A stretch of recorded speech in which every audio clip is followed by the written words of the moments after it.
ng'eyo ni gik mage matimore alwora mar ahinya okinyi ma kawuono nyakora Ramogi jwang'. Okinyi ma kawuono wantie ka mondo mi wakoni ahinya motenore kod muoch mar tuono mar Nyaldiema e kaunti ma Kisumu. Manya bedo ni ok en tielo mare mokwongo, bende mago kod mathoth ler wada ng'eyo ni kaka inyalo ked kod tuoni mar Nyaldiema to ahinya e kaunti ma Kisumu. Omiyo okinyi ma kawuono wadagoyo mbaka kod jatend migawo mochung'ne wechego mag thieth e kaunti ma Kisumu, Daktari Gregory Ganda, mondo mi okonwa ne okinyi ma kawuono ni Kisumu to koro bende gichiewo e yo machalo nade mondo mi luoro moro amora ma jodak ma Kisumu nitiere godo kawuono wadhi bedo kanyo ka warango achiel kachiel.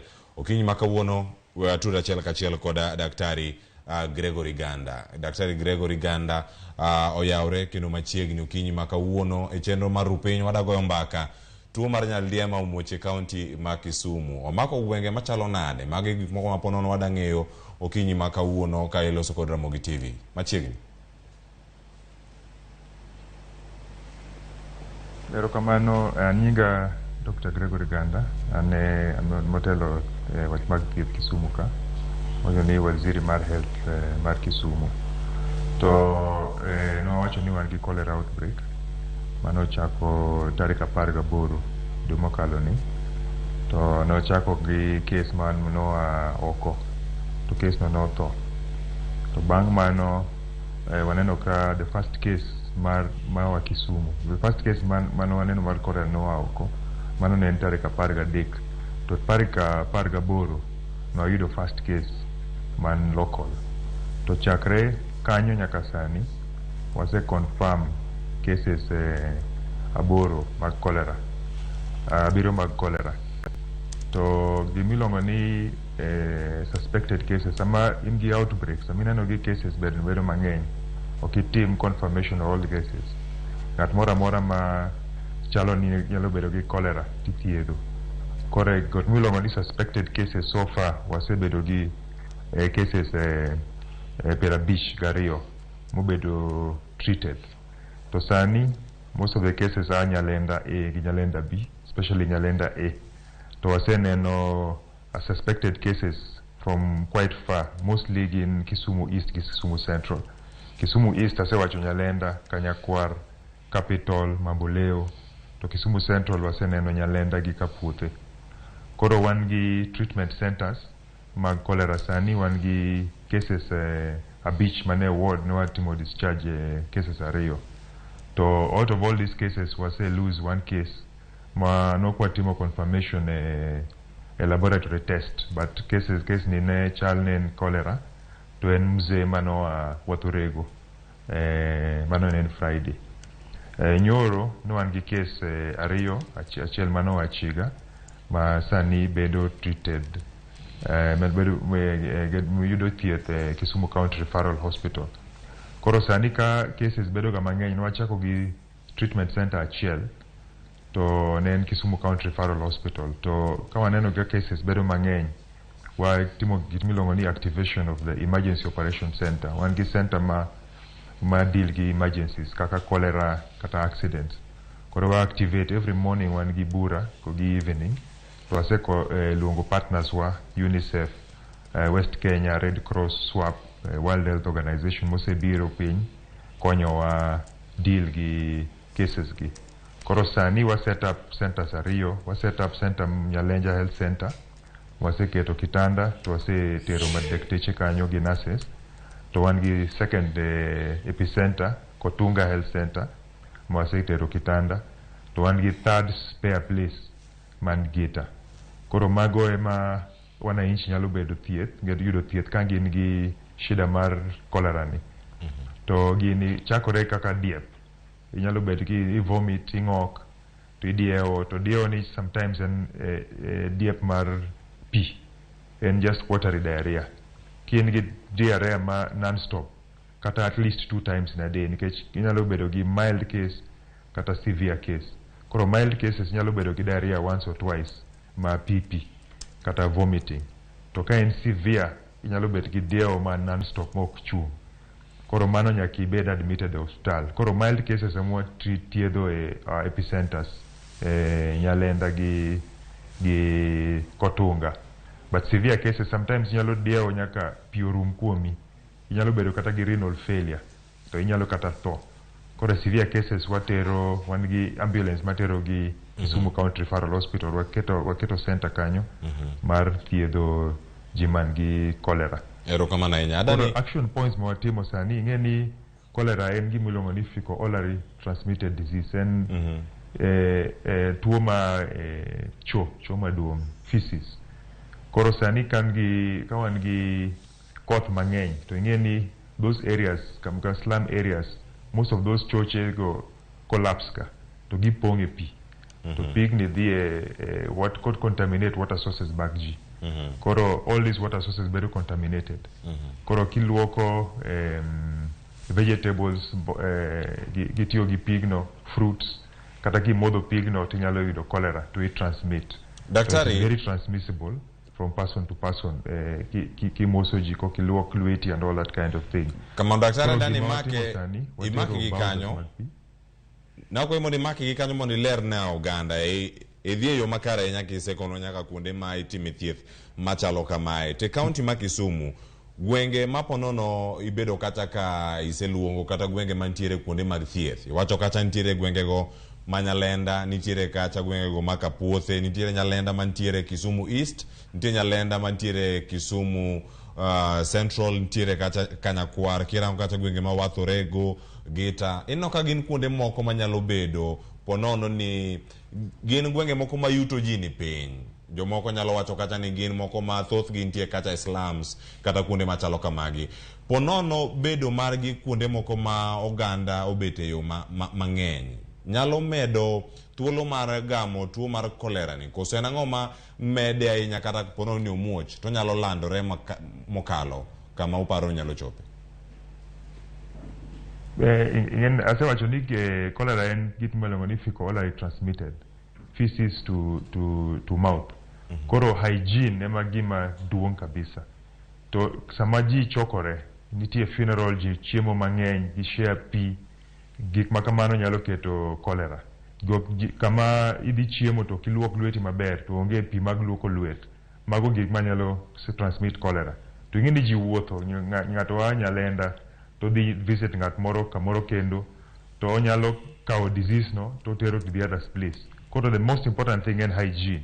Luoko leti, madho pi mobedo treated, boiled kata mobedo treated gi chlorine, to safe contamination of feces. Kidhi cho moko bedo flooded, ma ok contaminate pi ma ji nyalo modho. Erokamano ahinya. Kamachielo bende madani mondo mi ler ne oganda bende okinyi ma kawuono. Kiwacho kanyo ni nitiere cases moko, iwacho ni cases duto ma kata bede kata moko mosethiedh ma owuok bende suspected cases maromo 50 kod ariyo. Nyalo bedo negi ke sub county duto nikech nyaka sani gino malieko nyaka sani ochalo mana gino matimore e boma ma Kisumu. Ponono nitie case moro amora ma oseyudo mawuok oko mar boma ma Kisumu kata oko mar sub counties ga mano ma Kisumu East kod Kisumu Central. E gwenge mamoko machalo kaka Ahero kata ka ponono chopo e sub counties mamoko mantiere county ma Kisumu. Sani pok wayudo case moro amora moa other sub counties. But wang'e ni cholera sani nitie 18 counties Kenya ka. Most likely pok giyud bet gi level ma wagiwacho ni let us pronounce it publicly. Sometimes inyalo contain ni sama idhi public, most of the time ni cases ineno ka dhi bed mang'eny emi dhi public. Koro 18 counties sani Kenya ka nigi cholera but gibedo contained.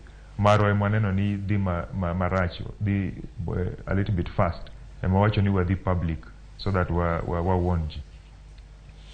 Kamachielo bende daktari ilero gi yo makare ahinya. Wacho kanyo ni nitiere centers mopogore magoro sani bende usechuogo ma unyalo tiyo godo mondo mi oganda yud thieth e yo moro makare. Wacho ni Kisumu County hospital kacha chonong'e kaka general. Inyalo kono aka podene man Bath Sports Ground masani. Ka ikidego duto kamane kama oganda nitiere.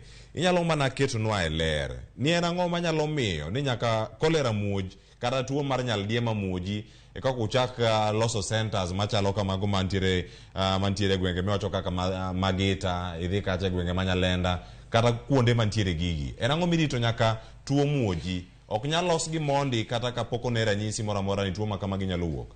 Ikruok ma kaunti chalo nade? Koro sani inyalo dhi health center mora mora di yudo thieth.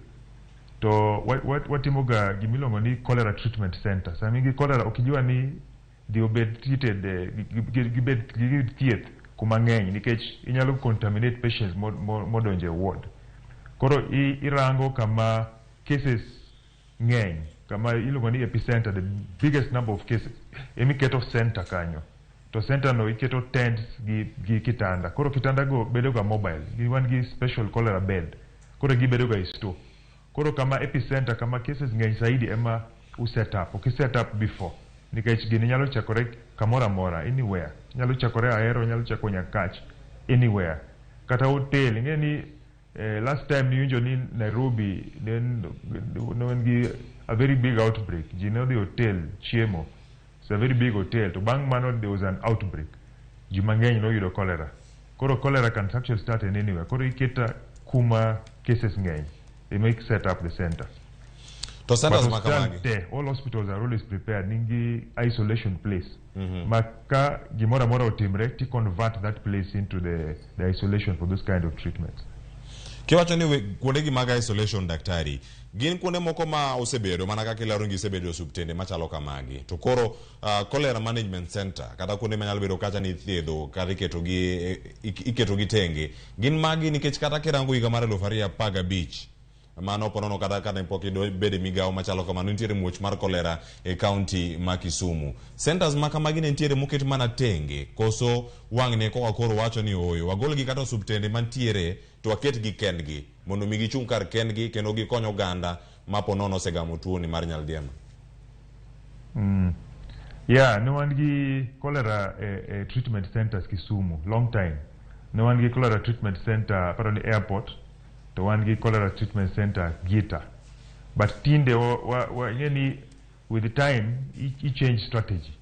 No one no ni ki transport ji igolo gi koni tikitelo gi the other side.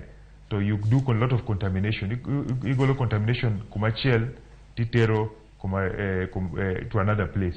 To ngeni COVID no timo hospital no hospital mang'eny mobedo renovated gi IPC procedures. Koro all hospitals nigi kuma gi set aside manyalo bedo almost an isolation place. Inyalo convert into isolation place nikech nitie kuma iluoko lewni, kuma isolate gi things, kuma iwango gi so that they don't get you don't contaminate other places. So IPC procedures obedo maber bang COVID. Koro wanyalo yao treatment center mal cholera kumora mora. Okwa bi bedo confined to the old treatment centers non go chon. Daktari, ang'eni kapoko ka uyueyo marosa achiel gi nus mar okinyi, kapoko ka uyueyo lerno mana kar kae. Iwacho ni nitiere gwenge mabende niseluongo kar kacha moting'o Nyalenda, Kanyakwar kacha, Nyalenda mano mamalo gibi duto mantiere Kisumu Central kod Kisumu East. Kuonde gi nitiere liete ma pod dhi nyime. Oganda medo mana chiemo. Ngeso ka ngeso nitiere arus kuonde mopogore opogore matimore. Ere kaka utemo timo inspection maru kaka county mondo ne ni kata ka arus pod dhi nyime, liete pod dhi nyime, oganda medo chiemo, kaka ne nitiere chike mag luoko lwedo kinde mag corona. Okenge mage morango mondo mi tuo ni kik landre mokalo kama osechopo sani? Yes, sani wasemiyo public health officers magwa thuolo mar timo inspection. Chon newa loroga treatment centers ma ji chiemo. Sama cholera nitie iwacho ni all restaurants kata kama gichiemo tu loro gite. But no ayudo ni gigo ok kony nikech ji from that place to gidhi kamoro kendo to gidhi chiemo. Koro ibedo gi crowding in different places ma hygiene standards are even worse. Koro gima watimo sani wa maintain centers go but wakonyo ji keto proper hygiene measures. Wamiyo gi pi maler kaka Nyalenda sani watero bowsers mag pi, fresh water from the county. Ema ji tiyogo chiemo, luoko lwet and all that kind of thing so that we avoid contamination. Secondly, wamiyo gi chlorine tablets for free. koro gi treat pigi bagi tiyogo in that other place. To finally, we insist ni nyaki bed gi kumiluoko lwet clean gi restaurant mora mora. Koro enforcement procedures bang announcement nyoro, enforcement procedures are ongoing. Watimo inspection every day in those kind of places. Haya, erokamana ahinya Daktari Gregory Ganda kuom duoko penjo geyo makare. Waduoko mondo mi wadhi nyime mondo mi med leronwa mathoth ni chlorine tablets ichiwo gi kanye, osechiw gi okenge maromo nade, to pi maler mawuok kan wacho ni clean water masane oganda modho. In gadier ni oganda ok ti gi pi mawuok e River Uji kata mawuok e River Wigwa makalo e dier ka puothe gi Nyalenda Bi, kata mawuok malo ke rang gwenge mawathorego, kata mago mantiere gwenge go mageta. Ok giti gi pi aora koso oyo nikech kuondego bende ema losruok mag oganda moko ponono bende dhiye. Waduogo bang' kinde mabiro nyakora Ramogi Jwang' mondo mi bed kod ng'eyo ni okinyi ma kawuono wantiere kod wendo Daktari Gregory Ganda kowuok e studio maro ma Kisumu. Wamedo mana penjo mathoth kotenore kod muoch mar tuo nyaldiema e kaunti ma Kisumu. Okenge mage magiketo mondo mi oganda obed e ngima makare. Sa oseromo sa achiel gi nus mar okinyi wakawiyo masani ka waduogo twak podhi nyime.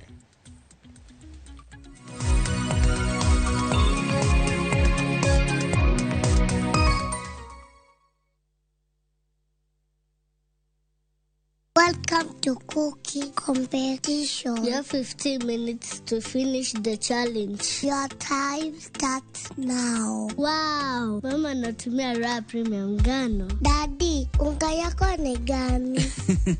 Ni unga tu yangu ya ngano.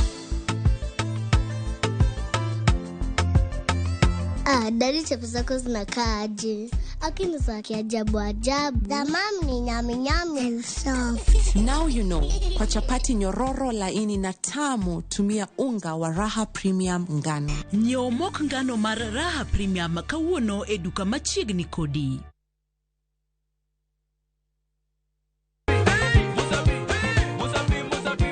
Semana chake na Ramogi Jwang' moto kama pasi yelo ngoni moto ebele. Dano mor kabisa fan page mar Ramogi TV dano ngeny kai kabisa. Kedo in the phone. Ma serious ikite ngoma oake.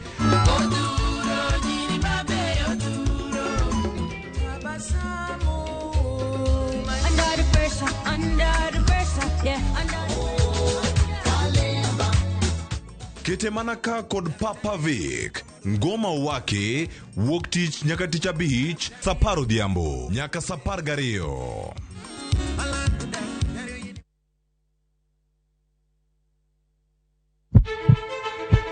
Sasa ya mawagamo muya wayudo ngima.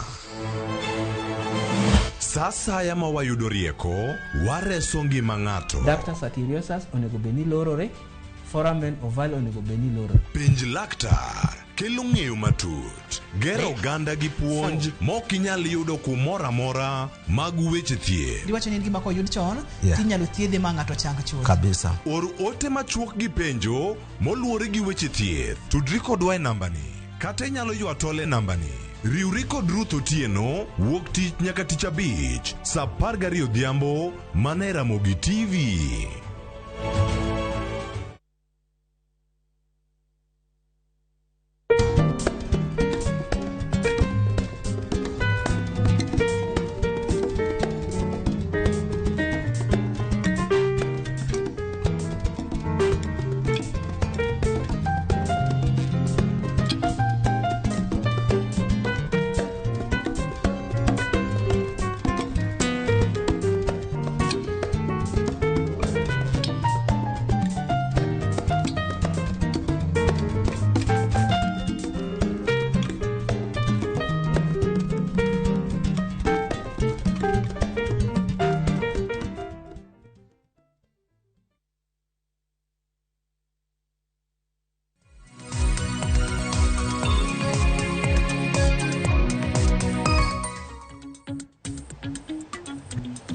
Nyakora Ramogi Jwang' waseduogo yueyo no semana rumo kamano mana kamano wawe kacha wadhi nyime mondo miwa med penjo mathoth mantiere karkae ka wantie kod Daktari Gregory Ganda. Daktari, mana kamane watieke thuolo mokwongo tielo mokwongo kane wantiere karkacha, inyalo mana leronwa chlorine tablets gi gin kanye to osechiw gi gwenge mage kae to kamachielo pi maler ma ichiwo gi county ochopo ne ji nono koso ichule to gwenge mage ma okete mondo jodak maka puothe ong'e kawuono gokinyi ni pi maler ni ituome kama chalo kama ten mar county to kele maler mondo mi okony kedo ko tuoni mar nyaldiema. Erokamano from those questions. First of all, ni penja gik mi gi insisting gik miluongo ni communication. Wang'e nade ni jogi ok modh pi ma waora. Koro gima watimo wan gi gimiluongo ni communication strategy. Nyaka ibed gi communication, iwuoyo gi ji to nyiso gi gima they are supposed to do. Nikech ok inyal chuno gi ni gimadh pi mimiyogi. They can do whatever they want, but kagi bedo gi proper education ginyalo winji. To sani wasechiwo almost 20,000 pamphlets kata posters 20,000 ma wabo distribute starting from tomorrow.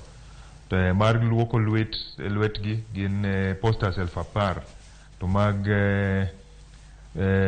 luoko lwet gin posters 10,000. To calcium tablets, chlorine tablets, one measure in kilograms. Sani one 90 kilograms of tablets. Mawabu distribute. To koro sami watiyogi community health workers. Community health workers ema direct wa kuma watero tablets kata kuma watero pi magmodho.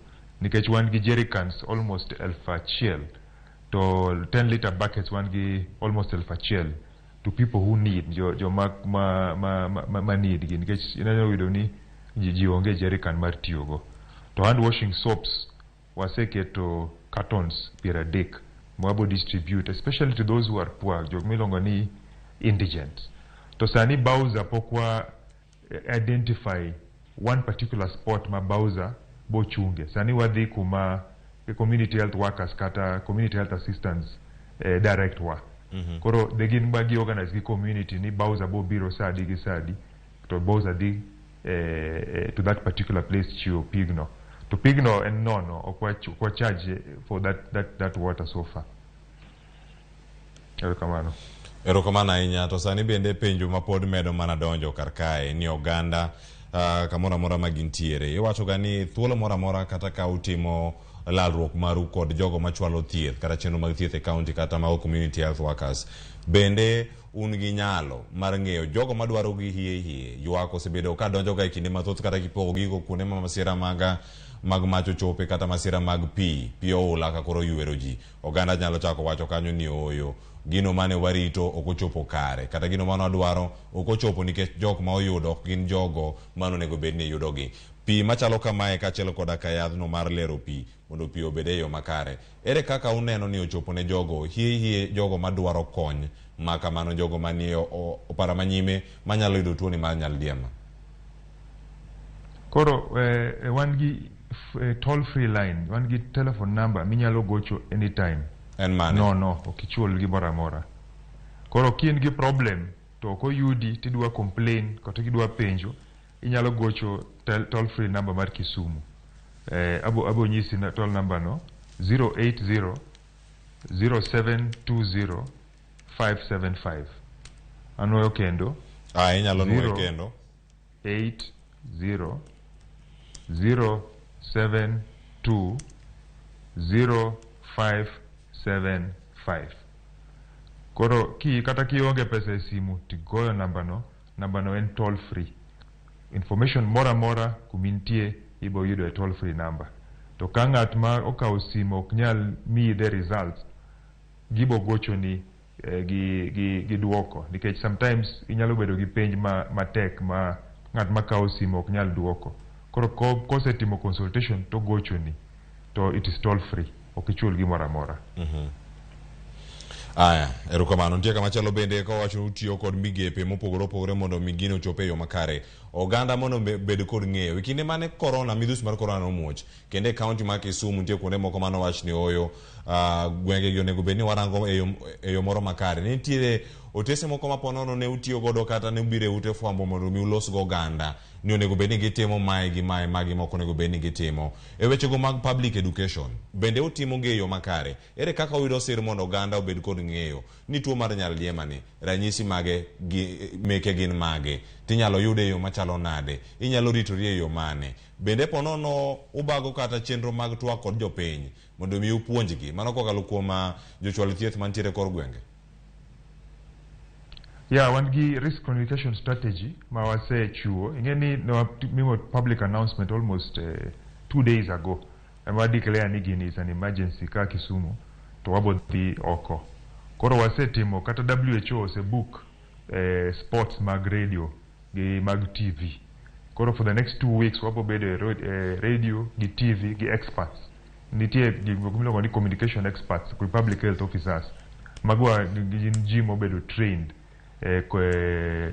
educating the community gi all this information because daktari samoro ok nyal mi information makare koro apart from that wase train our community health assistants ingeni wan gi very elaborate community health strategy wan gi jok milongo ni nyamrerwa kata e town ka kata nyalenda to nyamrera go all of them osebedo trained trained gi at least by the end of the week because gin are the first contact mar ji e gweng to each and every household nigi nyamrerwa mobedo attached to that household koro inyalo gocho ni nyamrera kata communicate gi nyamrerwa mari to wuoyo kodi one on one but inyalo winjo radio stations ma wabo announce sama wabo biro timo public education e radio to kokinyal yudo radio to kinyal wuoyo gi nyamrerwa goja toll free line one gi 3 trained officers manyalo mi all the information midwaro at whatever time koro there is an elaborate risk communication strategy gi public education strategy it's not very different because ena most of hygiene gi pimo imodho one is the most important thing so the third thing yakingeni disease ni inyalo bedo nonane ni in gi cholera sani wanyisi ni ki diep mora to the hospital so that the doctor can diagnose emi wacho ni ma inyalo bedo cholera kose ma ok nyalo bedo cholera to sani kata konyalo bedo cholera to wachako thieth ok warit ni wabotimo test memo yud results wachaka thieth straight away ka in mild to iyudo thieth idok dala.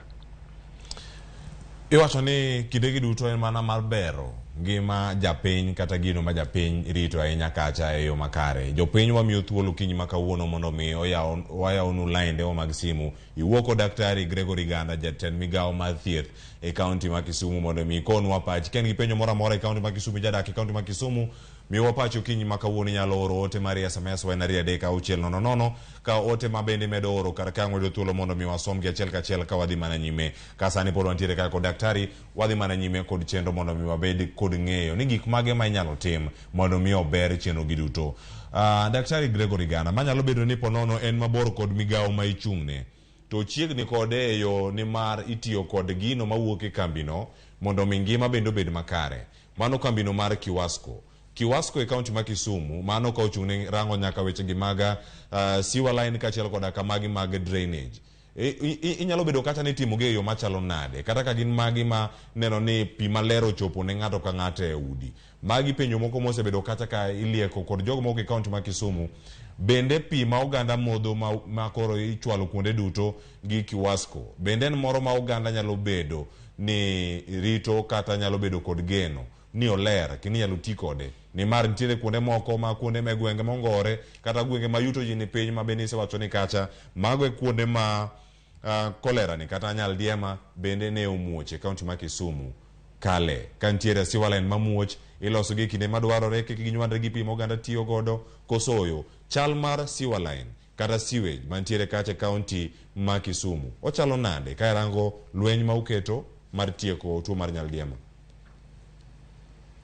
Erokamano okabi wacho in details wach mag sewer line but sewer lines gin bedo ga very expensive chiwo angeni wan gi plan mar keto sewer lines at least in the whole city but kata city obedo developed it is very expensive ok en gima cheap koro sani wan gi gik milongo ni innovations mawatiyogo ma nyalo bedo maber kaka sewer line. To kaka kuma bedo ga flooded kaka Nyalenda mi wan gi cho ma inyalo bed fitted to every 2-3 days to gigolo. Koro iketo sawdust to bang a few days to gigolo e chono behind ikete pick up to dhi. Koro mano some of the innovations minyalo tiyogo in those places kaka Nyalenda. To crowded places kata slums sometimes gionge plan. Kata kiwinjo wak mag Kibera onge plan ma ni ot boge ibu bed ka to kai machuo bin bo bed, so it's very difficult to plan such kind of areas. Koro one of the things, the long-term strategy and slum eradication, so that you have organized places where people can be able to live to gin gi cho because somebody share cho which is not taken care of, then inyalo bedo gi outbreak. Koro kinyalo share cho ma ber ma mobedo connected to the sewer line kata kunji apart but un gu cho at the end of the plot, I think mano is a much better innovative strategy than gima watimo sani. But sani wan gi partners mang'eny okadwa chiwo gi sani, but wan gi plan mar neno kaka wanyalo improve sanitation facilities mag such kind of areas Nyalenda. Wan gi group kaka Good Life man gi choche ma are very cheap. Kaparo ni ichudo almost 10,000 shillings to in gi cho ma unyalo share ji mang'eny to is safe to gi evacuate every month. Koro is cheaper than tiyo gi chilling 1,600 golo cho gero cho bang 1 year to chono osepodho tigero moro kendo.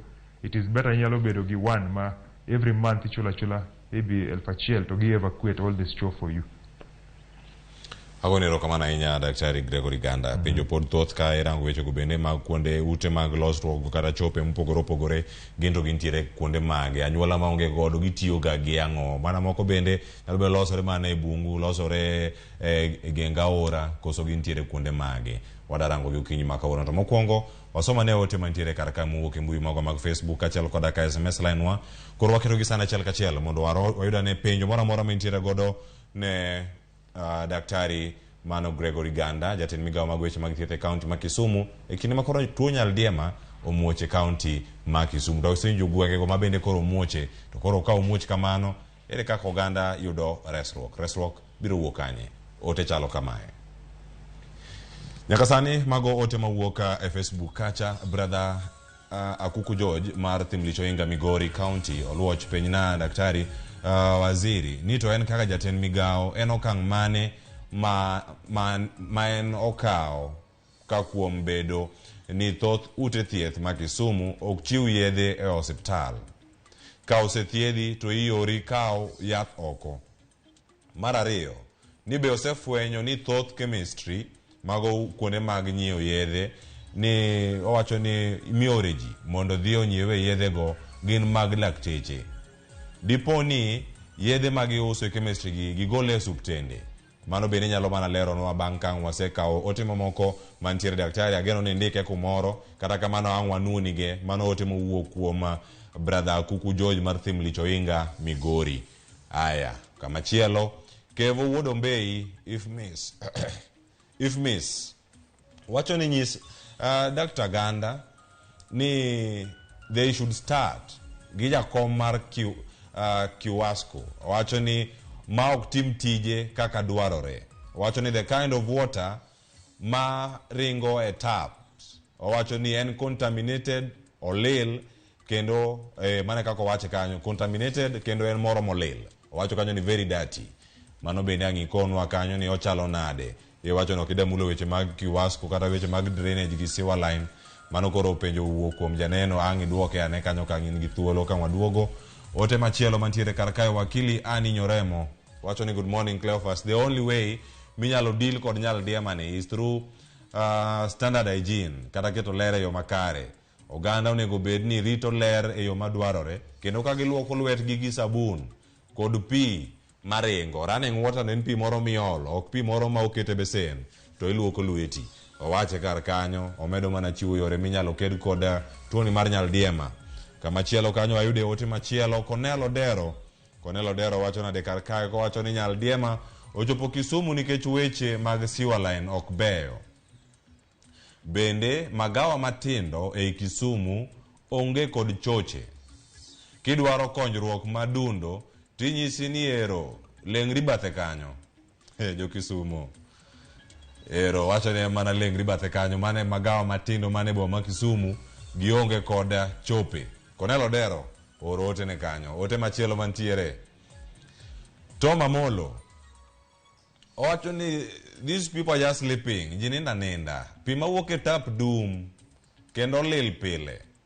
To kata igo report onge response mora mora. Owacho kanyo ni onge response mora mora.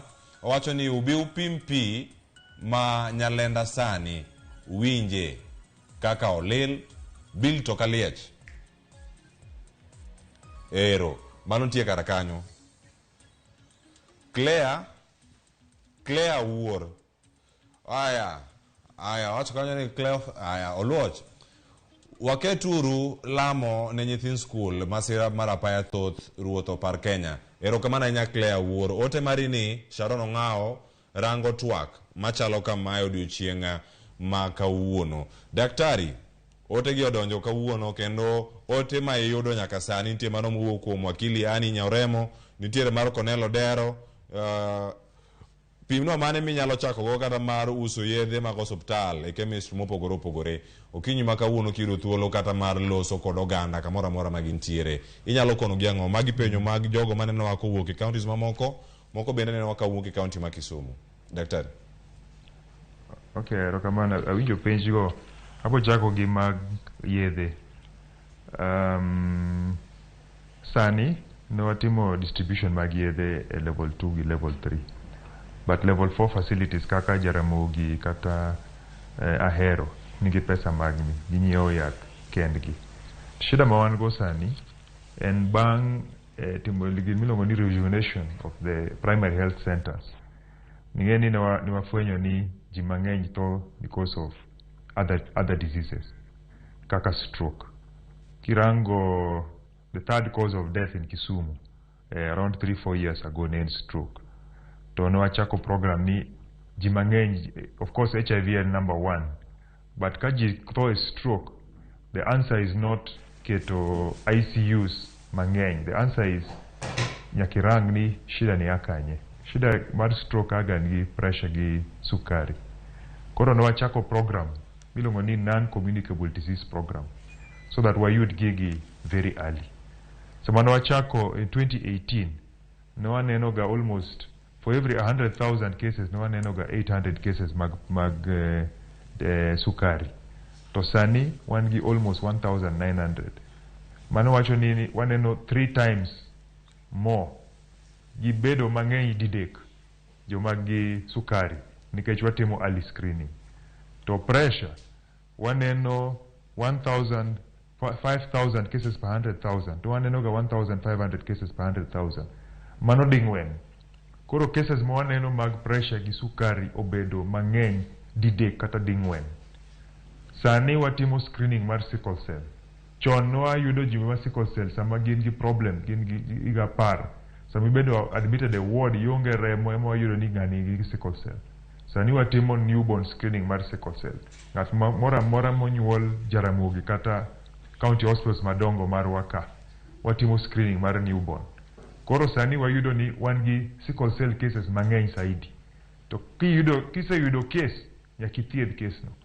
Koro the demand mar health services odhi malo almost 4 times. And again, the diabetes, pressure, non-communicable diseases ogin cheap, they are very expensive. Koro kanyal wacho ni yath to oromo, yath okoromo nikech the number of cases is very high. So the solution mar gini en health financing. Nyaka wamed pesa e health financing. To wanyalo medo pesa ka wayudo insurance. Ka waonge insurance to ok wanyal yudo pesa e hospitali gi nikech pesa mar serikal should take care of indigents, jok maonge, jok ma are very poor. Koro nitie yedhe, but yedhe ok nyal bedo ne nitie te. Some are there, some are not there. Nikech most of jowa ok nyal chulo. Gi depend on the free one which is available. Koro with the time one waparoni in the next 3-4 years sama insurance coverage ka neno manifesto mar governor no wacho ni sani wan gi insurance coverage mar almost 10% 12%. To wadwa chopo 70% in the next 5 years so that we sort out problem mar pesa mag hospital migo ni health financing. Koro sani for cholera wan gi partners to wan gi pesa magwa mwanyieo yath mar cholera te. Koro sani kin gi any problem mar dieo to iyudo free erythromycin ma wan wanyieo wawuon. To partners magwa be omedo wa yedhe mogo manyalo at least cover us during this phase. Bang 1 or 2 months, ngeni sometimes cholera nyalo kao kata 6 months kapok itere piny. En gi peak. Koro wabo neno to ka cases obedo mang'eny saidi, wabo bedo gi county emergency fund which will have to be called in so that wane kaka wanyalo nduso funds, other funds, so that we contribute together to have one fund and we take care of the public health emergency. Awinjo shida mar Nyalenda water. I think wabo wuoyo gi waziri mar pi so that wa team test wang'e ni pigni ber koso ok ber to wang'e ni problem mare en ang'o. Most of the time pi mar tap bedo ga safe water nikech obedo treated, but sometimes sama nitie koth, nitie gik ma iluongo ni silt, small particles mag soil madonjo e pi. So mago are not usually gotten out easily using the filtration methods ma watiyogo. Koro nyalo peto nilo yudo ka pi en brown to actually it is safe nikech en gi chlorine. But wabo confirm nikech ka ji wuoyo maybe ging'eyo gik makia. Koro wabo timo test nikech it's very important that pi madhi e tap should be safe water someone gi pandemic. Ng'at ma wacho wach mag sewer line, he is right. Wan gi serious problem areas mag Nyando, Kano in general nikech of that issue mag flooding. Toilets mag jagero ga toilet, one toilet otiyogo iga beach ga uchiel. To ka Nyando these areas here igero toilet for 60,000 to bang 1 year ose collapse. Koro it is very expensive for the people. Ginyalo afford gero toilets go. To sewer is naso wacho ni is extremely expensive.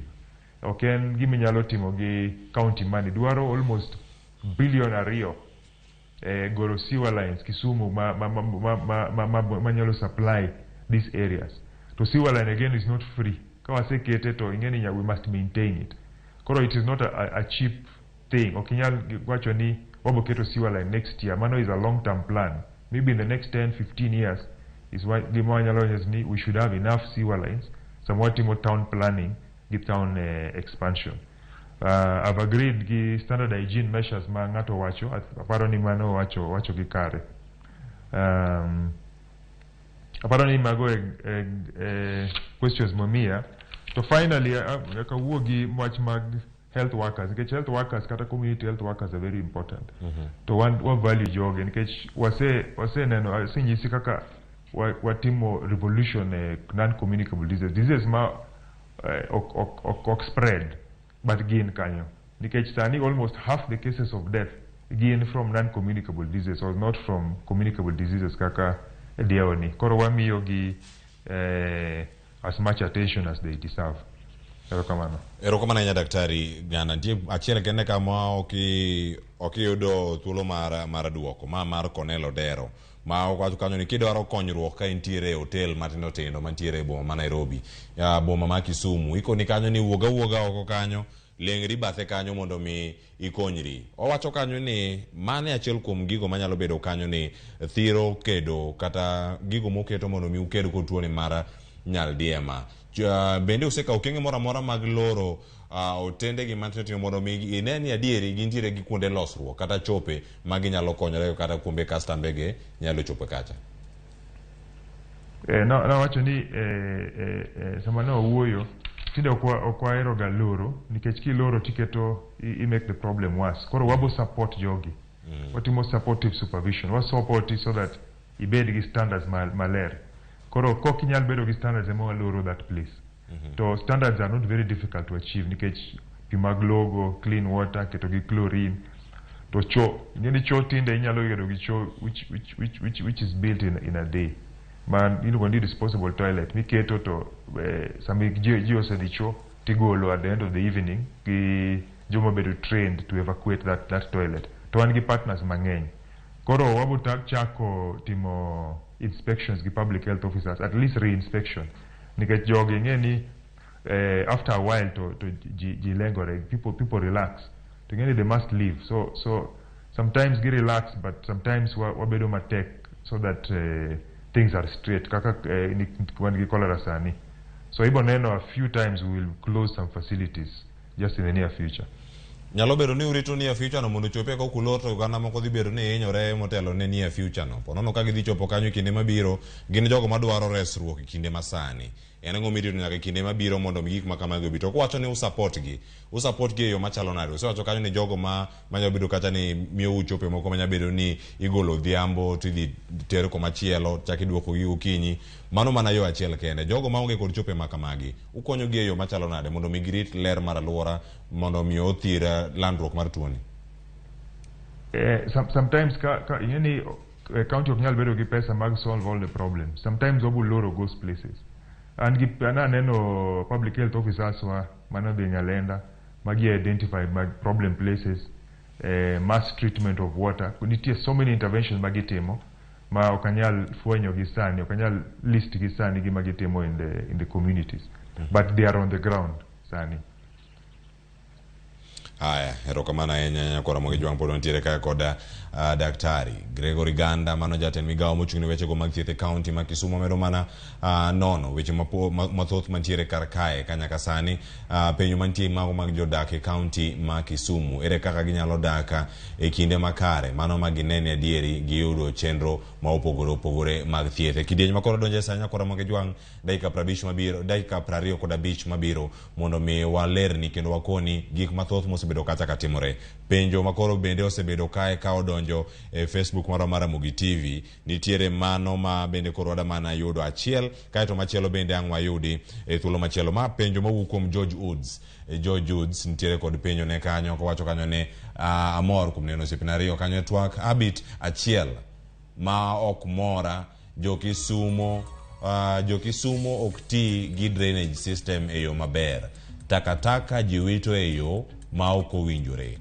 ma medo contamination nikech waste segregation bende onge mane penjo mantiere ma obogi ngara penjo mano pache mochiwo kaka inyalo ber chenro gi duto to koro ma badani mondo mi riwe gi moro ka no ko ayudo thuolo mar kete kata kanyo mondo mi geographics olos nwage kanyo to wantiere kode karka oganda wacho ni gichul jotich mag thieth dongruok ok en tamo matatu donjo e town kende ma Vincent Ogola wadani koro adonje TWAK machielo ma bende koro tenore gi weche go mag thieth e county ma Kisumu lakteche nowacho ni gomo mare gichako ayanga odiochieng' ma kawuono e kinde ma koro tuo nyaldiema muoche county ma Kisumu en moro man bende noseketa osemenye kod riwruok mag dakteche ma pacho ka MPD odiochieng' manyoro daktari David Atela ne nitie studio kae kod Trevor Mbija gino mano lero kanyo ni county ma Kisumu en achiel kuom counties ma kaluo madhi bedo e ng'anyo odiochieng' ma kawuono koluwore kod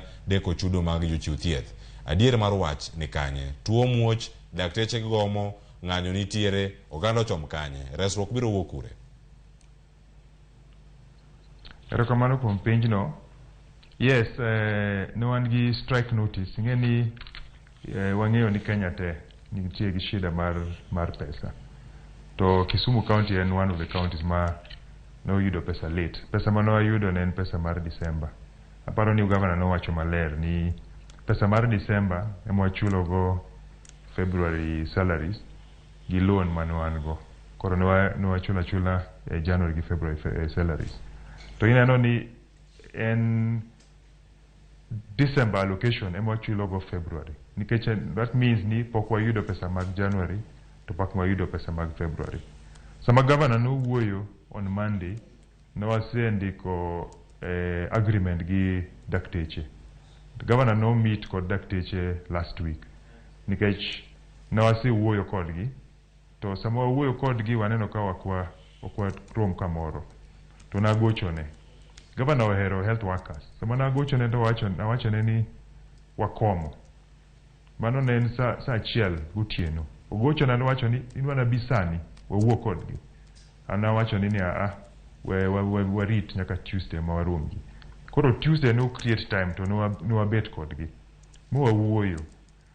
To gi wanyiso gi maler shida ma wan go. Ing'eni Kisumu ok en kaka Vihiga kata any other county. Awacho ni salaries mag ji man Jaramogi Russia kende. Salaries mag Russia kende nyalo chulo Siaya diriyo. Chala county te dichiel. Russia kende. Koro our wage bill duong. Ok chal kaka counties moko magi komgi gi 600 million ginyalo chulo salaries kata riyo kata dek. 600 million nyalo chulo salaries achiel kende. To ing'eni governor no medo wages mag health workers. No watiyo gi 3 billion in a 1 year. To sani wadhi nyaka 4 billion. Nyesani is very interested in the health sector. Anyway, bang that meeting, no one gi agreements adek. First, no one agree ni pesa ok waonge kodo sani. Okodwa wacho weche ma ok wanyal control. To no agree ni bang yudo pesa gi, wabo temo chulo gi te. In fact, wabo chulo gi te. To gimagi kia is we are trying, wadwa chulo gi at least 2 months. Man no miss to this watch which is coming. But wakanyal wacho gi kapok waneno pesa, nyakwane pesa mondi. Gimariyo man giwacho ni sama imiyo gi pesa to banks kao loans gi. To ne wacho ni waziri mar finance noluong banks te gibed gi meeting so that sama pesa mar health worker odonjo kik banks ng'ad pesa mag loan. Gin gi rit pesa ma boa from the county mag loan. To meeting ni osetimre. In fact, the following day by Friday ne wase meet gi banks te ma wachuo agreement kaka ne wadwarore. Koro dakteche, the medical officers, medical doctors nobiro kendgi giwacho ni wan wase neno gima utimo wabed piny wabed gi agreement. And Monday by the afternoon ne wase sign agreement. Wacho ni gin is a good agreement wase sign ongeti and then make a lot of noise wadoga teach wati. To the following day no one gi meeting mag nurses. Koro ingeni samonu wicho ngiso governor ni this strike. This strike to we have just signed an agreement with Gidakteche to nurses who meet to go the following day. Ingeni samedi bura or a negotiation. Did with an open mind. Did with a mind ni ingeni you must agree. What do you agree? What do a win-win situation? A win-win situation ma your pain should not suffer. Because sani is a strange time. Ingeni nkaka udie loeng. Tuwinjo ni Uganda army osedonjo Kenya. Tuungi Kenya army. Then sama Kenya army dwadhi to giwacho ni koro wanwa all no kwa chamo breakfast kwa jal didi loeng. Ingeni koro it becomes very difficult to be exposed. So sani is a very difficult time. One wasemi yogi salaries mag February. Salaries mag March oleo sani by around 10 days. To worry to pesagi. Koro no hoyo geni, please give us time. We are doing the best we can. Goodwill again go. Goodwill mar county mar Kisumu kinyal compare.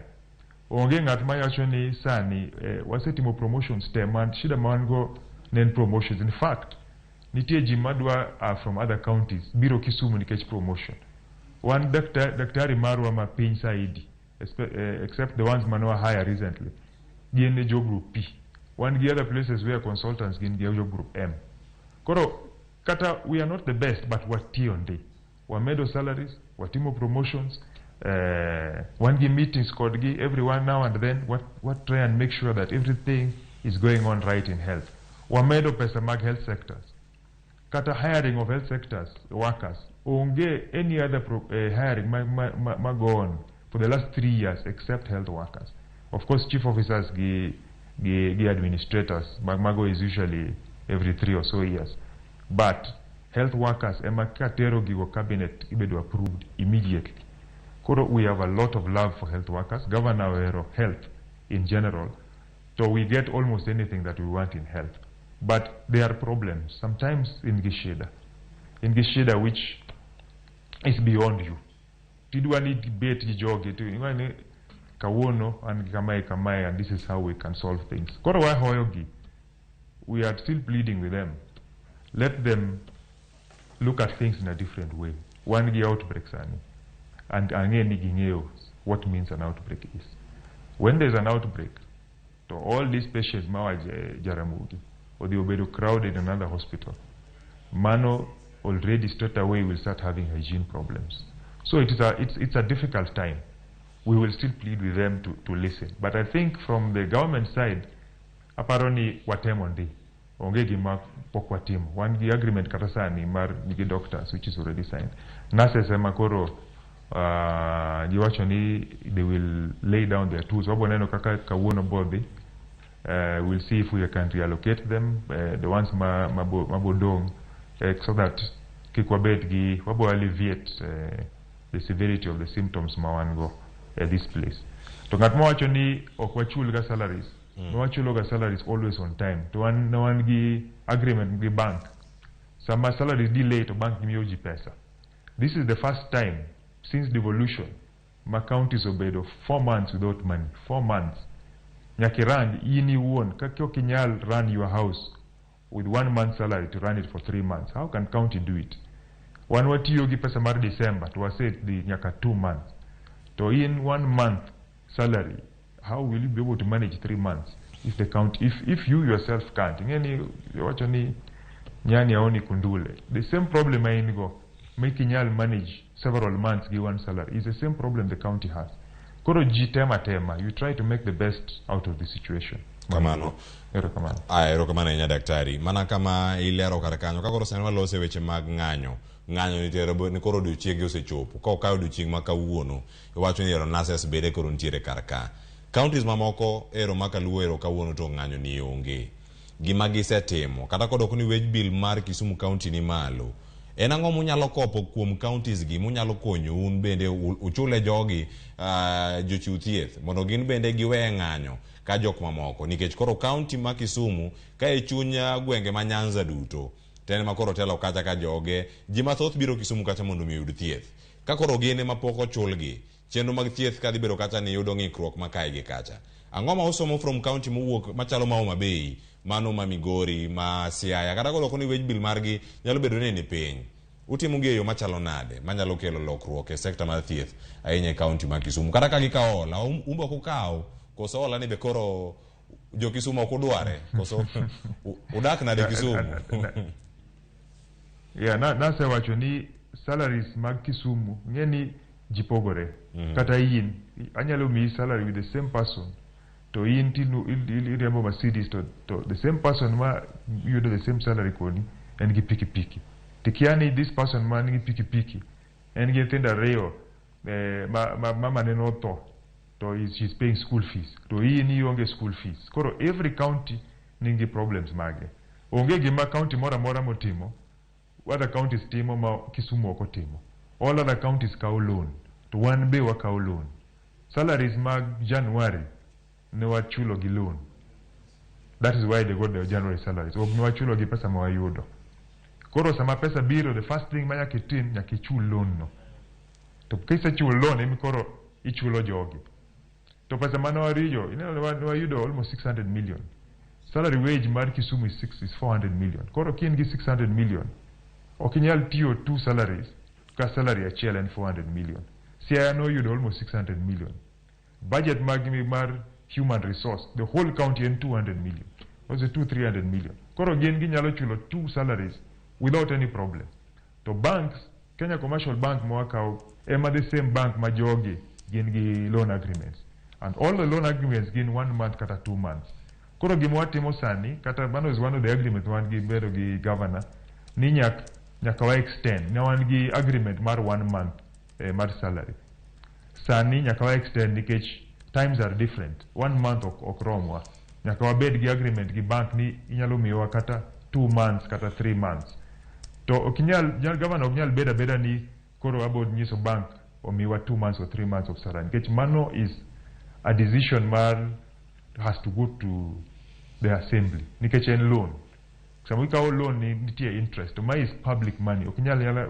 wake up and do something totally different so this is the first time to no agree ni wabo bet ki banks wa team renegotiate because the negotiation no one go initially no cover for 1 month maybe sani wabo timo negotiation wabo cover for 2-3 months but oken gi matimore immediately en gi manyaka water assembly mobile past ma control of budget wachni yes it is okay for you to take a loan inyalo kawo loan mar chulo jotich koro 1 month mawakawo again is not enough for 2 months but 1 month siaya is enough for them for 2 months nikech wage bill mag gi piny and other counties are the same one gi problem the same as Mombasa kineno ka Mombasa nigi shida one gi the same problem nikech one gi hospital maduong Mombasa gi one gi imolongo ni high indigent population 60% of people in Kisumu and this Nyanza region are poor many of them kaze samawati gidi Ramogi nyaki wave oyudo accident oonge pesa and okete chuma oonge pesa koro instead of paying 50,000 ochulo 20 kata 30,000 o negotiate obedo hospital for 1 week 2 weeks one gi jimo dak hospital maonge pesa chulo to some places kaka Kirinyaga kaka Nakuru joge nigi pesa gichulo anytime they walk into the hospital koro the amount of money gomagi collect even locally is much more than us koro one gi problems magwa because of also the poverty index mantie so you must look at yourself nakirangi you must look at yourself with the situation you are in gi odi what are your problems and how do you solve your problems kikirango od ngat moro ni ngacha onyo ni nyathine mtoka to inti dwa nyayo ni mtoka to ikia ni shida man ngacha maybe onge problems mayingo you might be earning the same salary but your problems are not the same koro nyaku bed kaka jomag the same house ufwenyi ni shida marwa enango koro how do we solve it kaka no bed gi daktari on Monday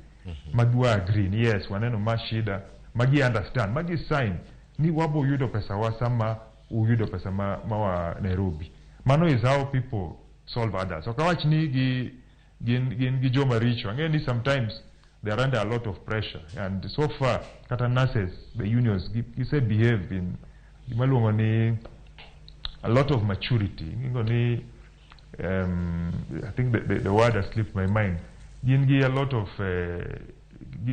behave in a good manner kata kawa disagree but they are behaving well which is a good thing mano is good for public relations kata gi respect ngacho respect is very good but we want them to understand the kind of problems that we have so that we work together we have worked together for several years now we can continue working together I think that is my only plea aya erokamano ahinya daktari Gregory Ganda penjo pod donjo kama thoth ahinya wantie ka kod oganda ma pod medo mana penjo Claire bende ochiwo pache kanyo mana bende ka wanyalo yudo mana ote mare to gino motemo wacho en mana gigo motenore kod bero chenro mago maga thieth ahinya e county ma Kisumu kaka nyalo kete yo makare wacho ni cholera is very funny is a very funny disease so wacho ni please as a doctor wacho ni involve the concerned department of health isaidie issue wacho ni clean treated drinking water na usafi wa mazingira erokamana nya Claire awuor manote mare moketo kache mbui mag Facebook ka joma moko bende en mana chenro mopogore mag chulo oganda aya mane SMS line wakanyo owacho ni nitie gik moko owacho ni CLT wacho ni CLTSO program manobedo launched Kisumu almost 5 years ago outcomes ni this cholera outbreak pod nitiere mano bende ka pono nangi winjo penjo makamano kama chomo kokono wanyinge kata kamano gimoro dhi nyime kanyo wacho kanyo machielo morning wacho ni is there possibility mar health workers gomo odiochieng makawuono kuom malingling mapono no sayudo daktari Gregory Ganda wachomo kama koro watieko chenro kinyi makawuono jo chiuthiethe county ma Kisumu ngeni sane koseromo sariyo iseyudo malingling ni osuptende mage kanyo ma jo chiuthieth poko donje gimana ge wacho ni gioge kata fare ma gichopgo rent pok gichulo gik mathoth monego bed ni gitiyo godo podi nyaka sani pono no osiptende moko ma isewinjo ni ji poko chope nikech oganda dang'eyo ka nitie jogo ma odiochieng' makano ka chieng' tich adek onego bed ni dhi e clinic kuonde mopogore kanyo nitiere madhi e clinic mag sukari nitie maka mag jo pressure gida chopo hospital ng'anyo nitiere kosoyo e mesa ni kama nitie kaka jatend migawo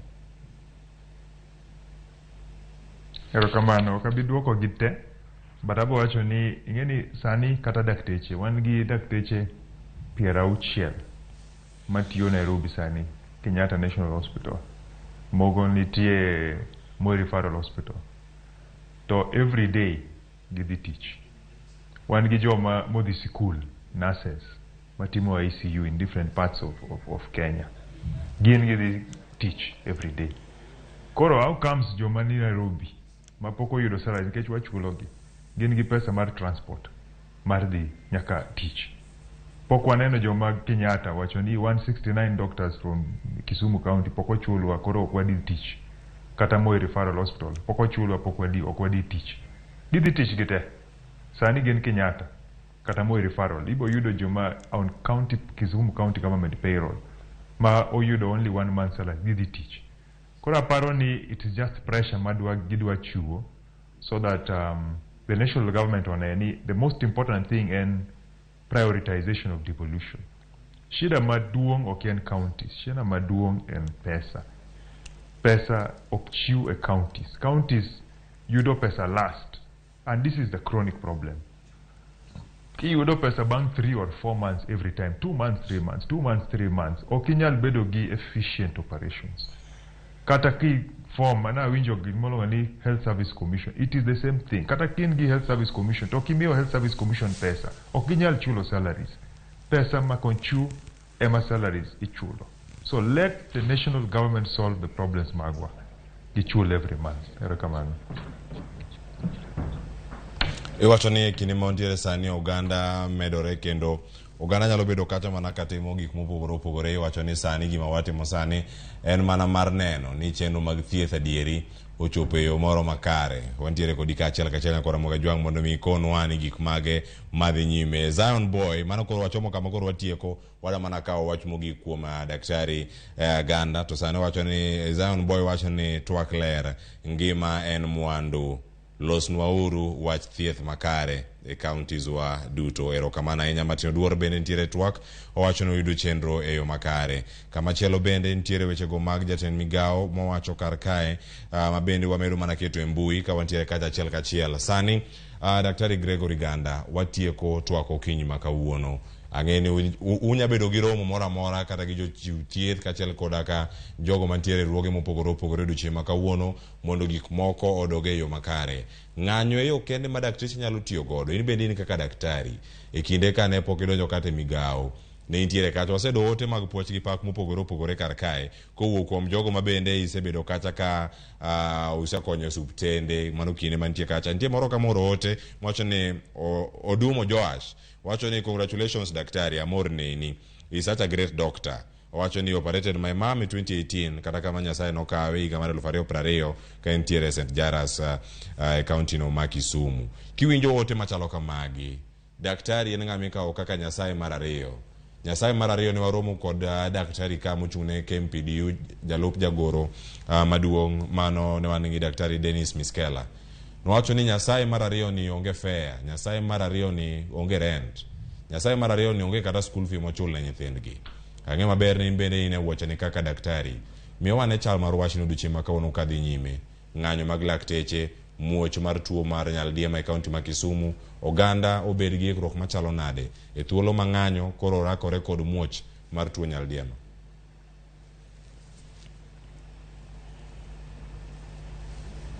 Erokamano, aparo ni asenuoyo gigo several times sani, but nitie gi penjo mar community health workers. Community health workers okonyowa mang'eny nikech nyamrerwa sani it's almost 4 years kapok wayudo kata wawinjo gimiluongo ni cholera outbreak.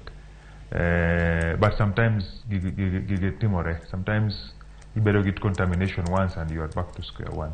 But watemo long time no one gi cholera outbreak every year. Koro aparo ni wasebedo gi improvements. Health UHC ok gin ma inyalo solve in 1 year. Nadhi Rwanda to Rwanda nokawo higa 10 achieve UHC. Kidhi Ghana nokawo 12 years. Kidhi Thailand they took almost 9 years. Wachako problem mar UHC almost 3 years ago. Koro one very young. To what do I achieve this UHC in the next maybe 2-3 years in half the time? Koro okwanyal solve all the problems at once.